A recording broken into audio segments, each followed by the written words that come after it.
दोस्तों आज हम एक्सप्लेन करने वाले हैं हाल ही में आई स्कैम वेब सीरीज के बाकी के एपिसोड्स को, जो कि एक ऐसे आदमी की कहानी है जिसने पूरे भारत का सबसे बड़ा स्कैम किया था। इसके पहले की कहानी देखने के लिए आप आई बटन पर क्लिक करके देख सकते हैं। और वीडियो शुरू करने से पहले वीडियो को भी लाइक कर दीजिए। अब चलिए पार्ट 2 शुरू करते हैं। तो दोस्तों एपिसोड 6 की शुरुआत वहीं से होती है जब अब्दुल करीम तेलगी ने अपना काफी सारा पैसा बार में उड़ा दिया था। और ये खबर अब सबको पता चलने के बाद हर कोई उसे फोन करके कह रहा था कि मुझे ज्यादा कमीशन चाहिए। इसलिए अब्दुल इन सबसे परेशान हो चुका था कि अब वो इतना सारा पैसा सबको खिलाएगा तो उसके पास क्या ही बचेगा। इसके बाद हमें 2001 का कर्नाटका का सीन दिखाते हैं जब एक खूंखार डाकू ने सुपरस्टार जीवराम को किडनैप कर लिया था। तब पूरे शहर में दंगे होने लगे थे और लोग सरकार से उन्हें छुड़ाने की डिमांड कर रहे थे।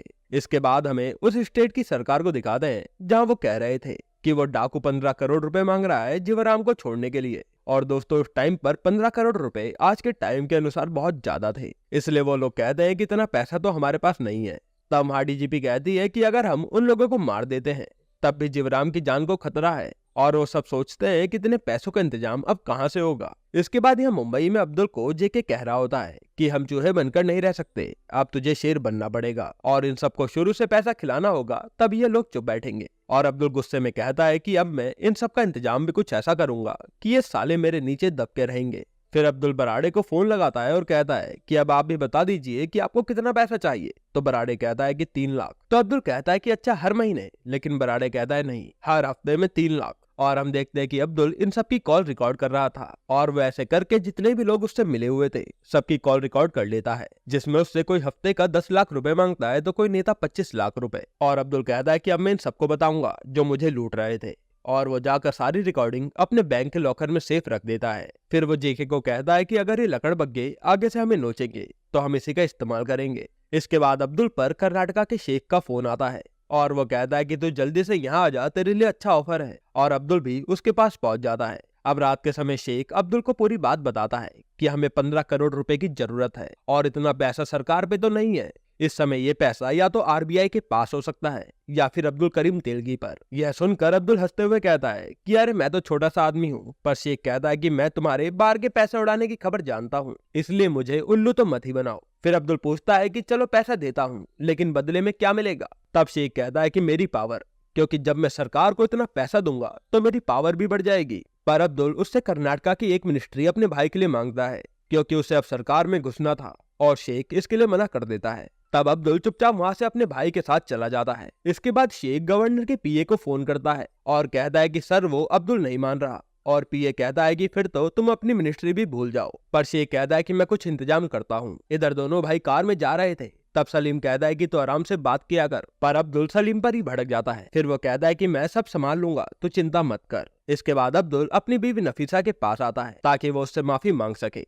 पर नफीसा तो सो रही थी और अगली सुबह जब अब्दुल उठता है तो वहाँ नफीसा नहीं होती और हम देखते हैं कि वो तो अपने अब्बू के घर आ गई थी। और जब अब्दुल उसे फोन करता है तो वो उससे कहती है कि अब से हमारे सारे रिश्ते नाते खत्म। इधर वो बीए अब अब्दुल को हाँ करवाने के लिए उसे फंसाने का प्लान बनाता है और वो डीसीपी अरविंद को उसकी फाइल देकर कहता है कि इस मिशन को तुम संभालो। जिसके बाद अरविंद सीधा एक काम एक ईमानदार पुलिस वाले रजनीकांत को सौंप देता है कि हाल ही में कई सारे स्टैम्प पेपर कोई चोरी कर ला रहा है, तुम जाओ उसे पकड़ो। अब यहाँ अब्दुल जब घर में अकेला था तो सुलेमान की माँ उससे मिलने आती है और कहती है कि आपकी सुलेमान से बात हो रही है क्या, क्योंकि वो तो 7 महीने से गल्फ में है, जहाँ से वो पैसे तो भेजता है लेकिन उससे बात नहीं होती। और हमें पता चलता है कि सुलेमान तो वही था जिसे अब्दुल ने गद्दारी के जुर्म में मार दिया था और अब अब्दुल ही उसकी माँ को पैसे भिजवाता था। इसके बाद जब अब्दुल सुलेमान की माँ को बाहर छोड़ने आता है तभी वहाँ उसे एक अटैक आता है और वो नीचे गिर जाता है। यहाँ कर्नाटका में पुलिस ने अब छापामारी में पूरा एक स्टैम्प पेपर का ट्रक पकड़ा था, जिसकी न्यूज हर तरफ फैल गई थी।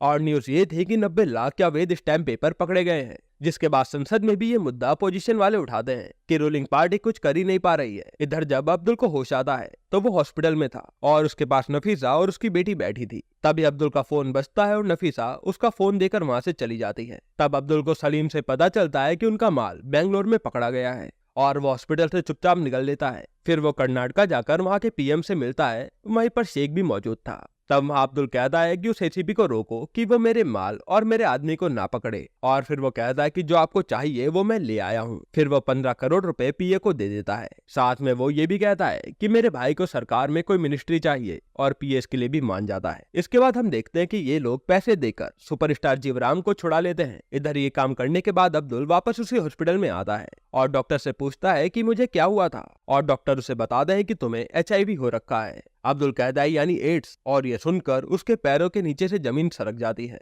जिसके बाद वो सीधा बार में नाचने वाली लड़की के पास जाता है और उसे खूब सुनाता है कि तेरी वजह से मुझे HIV हो गया, पर वो कहती है कि मेरा तो हर बार चेकअप होता है, मैं एकदम ठीक हूँ। फिर वो उल्टा अब्दुल की बेइज्जती करती है कि तू कितनों के साथ सोता होगा, और अब तेरे से ये बीमारी मुझे भी हो गई होगी। जिसके बाद अब्दुल सीधा जेके से जाकर मिलता है और जेके कहता है कि तू भाभी का भी चेकअप करा ले, कहीं तूने ये बीमारी उन्हें तो नहीं दे दी। पर अब्दुल कहता है कि हमारे बीच कई सालों से कुछ भी नहीं हुआ तो वो सेफ है। लेकिन अब्दुल को अब अपनी जान की चिंता सता रही थी। इसके बाद अब्दुल सीधा नफीसा के पास आता है, पर नफीसा तो उसके बार में जाने और इलीगल धंधा करने के लिए उससे काफी ज्यादा नाराज थी। पर अब्दुल जैसे तैसे हाथ पैर जोड़कर उसे मना ही लेता है और फिर पूरा परिवार मस्जिद जाते हैं। यहाँ हम देखते हैं कि वो एसीपी रजनीकांत ऑपोजिशन पार्टी के लीडर को बता रहा था कि मैंने जब स्टैम्प पेपर के फ्रॉड के बारे में जब जांच करी तो मुझे ये 23 नाम मिले, जिसमें सबसे आखिरी नाम अब्दुल करीम का ही होता है। फिर वो कहता है कि मैं कुछ कर पाता उससे पहले ही उन्होंने मुझे केस से बाहर निकलवा दिया। इसके बाद वो ओपोजिशन लीडर प्रेस के सामने अनाउंस कर देता है कि स्टैम्प पेपर फ्रॉड में रजनीकांत ने ये 23 नाम निकाले थे।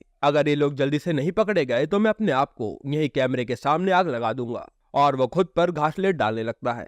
इसके बाद पुलिस की हेड अरविंद और दूसरे पुलिस वालों को डांट रही होती है कि इन 23 नाम में से तुमने एक को भी नहीं पकड़ा, तुम्हें शर्म आनी चाहिए, और तुम सबसे पहले इस अब्दुल करीम तेलगी को पकड़ो। अब ये बात वो दोनों पुलिस वाले पीए को बता रहे थे कि अब्दुल से डील होने के कारण हम कुछ कर नहीं पा रहे, पर पीए कहता है कि पॉलिटिक्स में तो ये डील होती ही टूटने के लिए है। फिर जब अब्दुल यहाँ मस्जिद में दरगाह पर बैठा था तभी उसे वो पुलिस वाले पकड़ कर अपने साथ ले जाते हैं और फिर उससे पीए मिलता है। तब अब्दुल उसे खूब सुनाता है कितना पैसा खाने के बाद भी तू मेरे पीछे पड़ा है, पर पीए कहता है कि पॉलिटिक्स में ये सब चलता रहता है और अभी तो मैं कुछ कर भी नहीं सकता, ऐसा कर तो 90 दिनों के लिए जेल में रहे, उसके बाद ये मामला दब जाएगा और तुझे बेल पर मैं निकाल लूंगा। इसके बाद पीए कहता है कि हम तुझे जेल में कोई दिक्कत नहीं आने देंगे। जिसके बाद पुलिस उसे अपने साथ ले जाती है। यहीं पर एपिसोड 6 खत्म होता है। एपिसोड 7 की शुरुआत में जनवरी 2002 का सीन दिखाते हैं, जहाँ बेंगलोर की जेल में जेके अब्दुल से मिलने आता है और वो बताता है कि सब इस धंधे से अपने हाथ दूर खींच रहे हैं और उन्हें बस अपने हिस्से का पैसा चाहिए। तब जेके कहता है कि क्यों ना कुछ दिनों के लिए इस धंधे को बंद कर दें,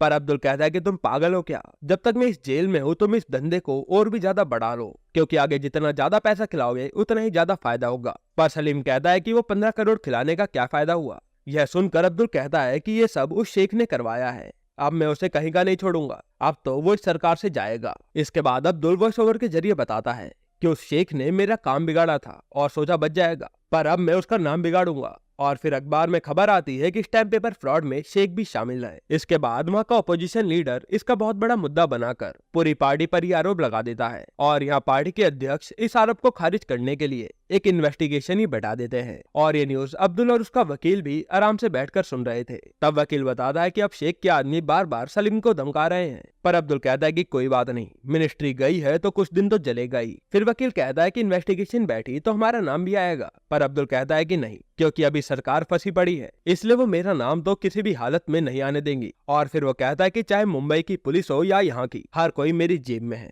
उसके बाद हम बेंगलोर पुलिस अकेडमी में देखते हैं, जहां इंस्पेक्टर सूर्य प्रताप उन लोगों को पुराने स्कैम के बारे में बता रहा था कि स्कैम करने वाले लोग सोचते कैसे हैं और कैसे लोगों का फायदा उठाते हैं। तभी उसे वहां डीजीपी मैम बुलाती है। फिर कार में डीजीपी मैम सूर्य को बताती है कि ये स्टैम्प पेपर फ्रॉड उलझता ही जा रहा है और अन्ना की पार्टी बार बार आरोप भी लगा रही है, इसलिए प्रेशर भी बहुत ज्यादा है। तब सूर्य कहता है कि आप ये बताओ कि मुझे सच में इन्वेस्टिगेशन करनी है या फिर कोई ढोंग करना है। लेकिन डीजीपी कहती है कि बस तुम उस शेख से दूर रहना, वरना सरकार फिर से अड़ंगे डालेगी, बाकी तुम पूरी इन्वेस्टिगेशन करो। और वो ये भी बताती है कि अब्दुल करीम की 3 महीने की सजा इस एक हफ्ते में खत्म होने वाली है, इसलिए वो कहती है कि तुम्हें जो भी सही लगे वो करो। फिर ये दोनों सीधा राजभवन के मिनिस्टर से मिलते हैं और डीजीपी उन्हें सबसे ब्रिलियंट ऑफिसर्स की टीम से मिलाती है। वो मिनिस्टर देखते ही कहते हैं कि बस इतनी छोटी टीम।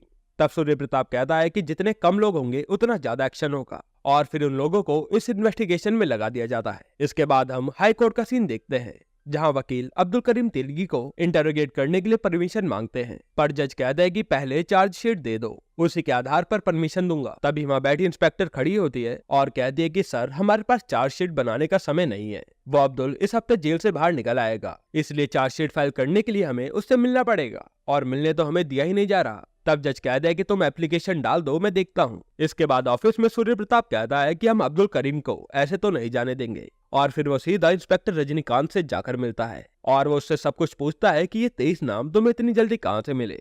तब वो बताता है कि 23 नहीं 22, क्योंकि अब्दुल करीम का नाम तो डीसीपी ने खुद ही टिप में दिया था, और वो बताता है कि अब्दुल की आइडेंटिटी ड्राइवर ने कंफर्म की थी। तब सूर्य कहता है कि यानी तेलगी का नाम इसमें जानबूझकर डाला गया है। इसके बाद अब सूर्य प्रताप से अब्दुल का वकील मिलने आता है और उसे अब्दुल के लाइसेंस के बारे में बताता है और कहता है कि जिसके पास पहले से ही लाइसेंस हो वो ऐसा फ्रॉड कैसे कर सकता है। पर सूर्य वकील को ही पकड़कर पूछने लगता है कि अब्दुल से तो मिलना नहीं हो पा रहा, अब आप आए हैं तो आप ही बता दीजिए कि ये धंधा शुरू कब हुआ, कैसे हुआ और कौन कौन इसमें शामिल है। इसके बारे में हमें सब कुछ बता दीजिए। ये सुनकर वकील की सांसें फूलने लगती हैं और फिर सूर्य कहता है कि अब्दुल को कह दियो जाकर कि अब वो बचेगा नहीं। यह सुनकर वकील भी वहां से चुपचाप चला जाता है। इसके बाद वकील सीधा अब्दुल के पास जाकर बताता है कि ये सूर्य प्रताप बहुत टेढ़ी चीज है, अगर उसके हाथ कोई भी सबूत लगेगा ना तो वो बहुत बड़ी चार्जशीट फाइल बनाएगा और तुम जेल में ही रह जाओगे। यहाँ सूर्य अब अब्दुल के अलावा उन 22 नामों को भी ढूंढने के लिए टीम लगा देता है, पर पुलिस वालों के हाथ कोई भी आदमी नहीं लगता। यहाँ तक कि वो जिस डिपार्टमेंट में भी पूछताछ करने के लिए जाते हैं उनसे कोई भी नहीं मिलता और न ही कोई सहयोग करता है। ये सब जानकर सूर्य सीधा डीजीपी के पास जाता है और कहता है कि कोई भी डिपार्टमेंट हमारा साथ नहीं दे रहा है और हर कोई हमें बार बार गलत डॉक्यूमेंट दे रहा है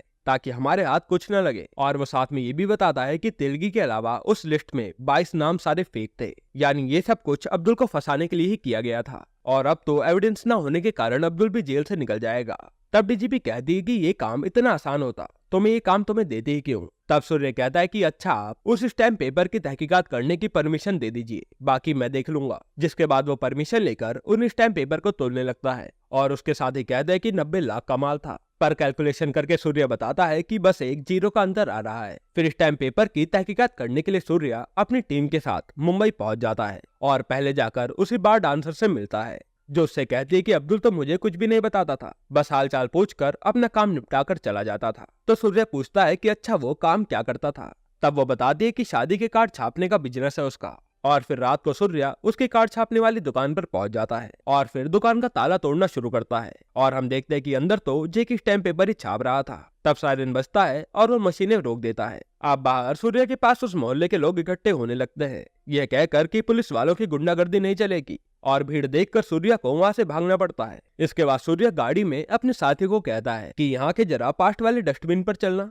और वहां पर ज्यादा ही सूर्य को फटा हुआ स्टैम्प पेपर दिखता है। जिसके बाद सूर्य थोड़ा और टटोलता है तो उसे डस्टबिन में एक इंक का बॉक्स भी मिलता है और वो चेक करता है तो नया स्टैम्प पेपर और पुराना स्टैम्प पेपर एक जैसा ही लग रहा था और उसे सब कुछ समझ आने लगता है। अब कर्नाटका हाई कोर्ट में तेलगी की रिहाई की तारीख आती है और वकील कहता है कि उनके पास कोई चार्जशीट नहीं है, यानी कि तुम्हें आसानी से बेल मिल जाएगी। जिसके बाद वहां कोर्ट में एकदम से सरकारी वकील नई चार्जशीट जमा कर देता है, जिसे देखकर अब्दुल की तो हालत खराब हो जाती है और उसका वकील भी इसे खारिज करने के लिए कहता है। तभी वहां सूर्य प्रताप खड़ा होता है और कहता है कि सर मैं कुछ कहूँ, और जज उसे परमिशन दे देते हैं।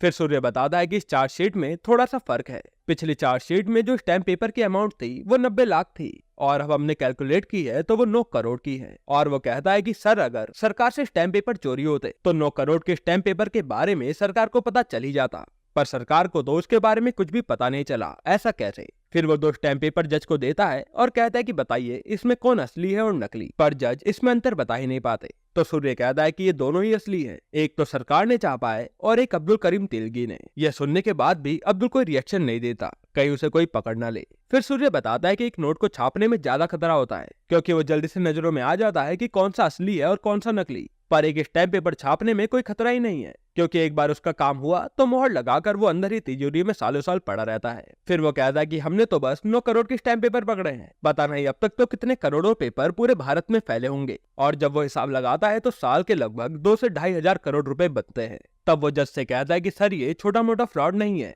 ये पूरा एक स्कैम है। ये सुनकर अब्दुल की सांसें फूलने लग जाती हैं। इसके बाद अब्दुल की बेल खारिज हो जाती है और अब्दुल फोन पर पीए को हड़काने लगता है, कितना पैसा खाने के बाद भी तुम मेरी बेल नहीं करवा पाए। पर पीए उसे समझाता है कि तेरा नाम बड़े स्कैम में आया है, अब ये इतना आसान नहीं होने वाला। फिर भी अब्दुल को दिलासा देता है कि हम अगली तारीख पर तुझे छुड़ा लेंगे और वो फोन काट देता है। उसके बाद अब्दुल सीधा मुंबई पुलिस को फोन करता है कि मुझे कैसे भी करके यहाँ से बाहर निकालो, चाहे जितना भी पैसा लगे। और डोम्बे कहता है कि हाँ ठीक है, मैं बड़े सर से बात करता हूँ, तब तक तो उनके लिए 2 लाख रुपए भिजवा दे। और हम देखते हैं कि अब्दुल की ये सारी बातें वो इंस्पेक्टर फोन को टैप करके सुन रही थी। जिसके बाद सूर्या सीधा राजभवन जाकर उन्हें बताता है कि अब्दुल का ये स्कैम बहुत बड़ा है और इसमें तो कई मिनिस्टर भी शामिल हैं। तब वो कहता है कि ठीक है, लेकिन ये कांड मुंबई का है तो नाम भी मुंबई का ही आना चाहिए। और वहाँ खड़ा वही पीए कहता है कि आप अब्दुल के केस की फाइल हमें दे दीजिए ताकि हम संसद में सबको ये दिखा पाएं। अब मुंबई की संसद में भी इस स्कैम को लेकर बहुत बड़ा बवाल हो रखा था कि अब इस पर जांच होनी चाहिए। जिसके बाद वहाँ की रूलिंग पार्टी बात करती है कि अब्दुल ने सबको पैसा खिलाया है, फिर भी इतना बवाल हो रहा है।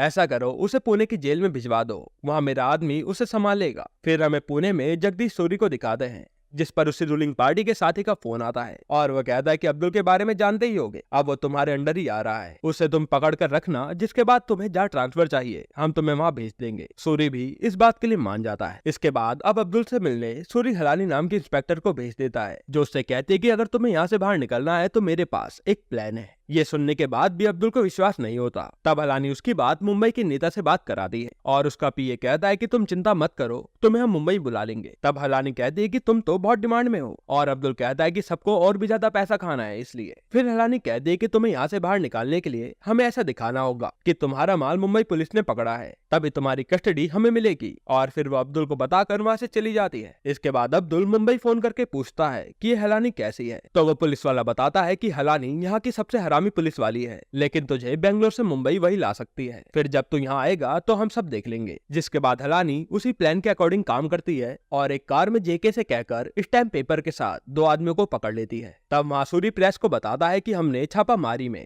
नकली स्टैम्प पेपर पकड़े हैं, इसलिए अब हम अब्दुल को अपनी कस्टडी में लेने वाले हैं। और ये न्यूज देखकर अब्दुल भी काफी मुस्कुरा रहा था कि अब वो बच जाएगा। इसके बाद अब्दुल पर पुलिस वाला फोन करके बताता है कि तेरी कस्टडी की बात शुरू हो चुकी है। और ये सब सूर्य प्रताप फोन टैप करके सुन रहा था, जहां अब्दुल उस पुलिस वाले को कहता है कि मेरे कर्नाटका से मुंबई आते ही मैं एक बहुत बड़ी छलांग लगाऊंगा और इतना पैसा कमाऊंगा कि हम सब मालामाल हो जाएंगे। यहीं पर एपिसोड 7 खत्म होता है। दोस्तों आगे के एपिसोड में हमें पता चलेगा कि अब्दुल को सूर्य प्रताप मुंबई जाने से कैसे रोकेगा और वो क्या नई तरकीब लगाएगा। यानी कि दोस्तों बाकी के बचे 3 एपिसोड बहुत ही बेहतरीन होने वाले हैं, जो हम कल ही एक्सप्लेन कर देंगे। बाकी आपको इसके अलावा कौन सी वेब सीरीज का एक्सप्लेनेशन चाहिए वो हमें कमेंट में जरूर बताइएगा।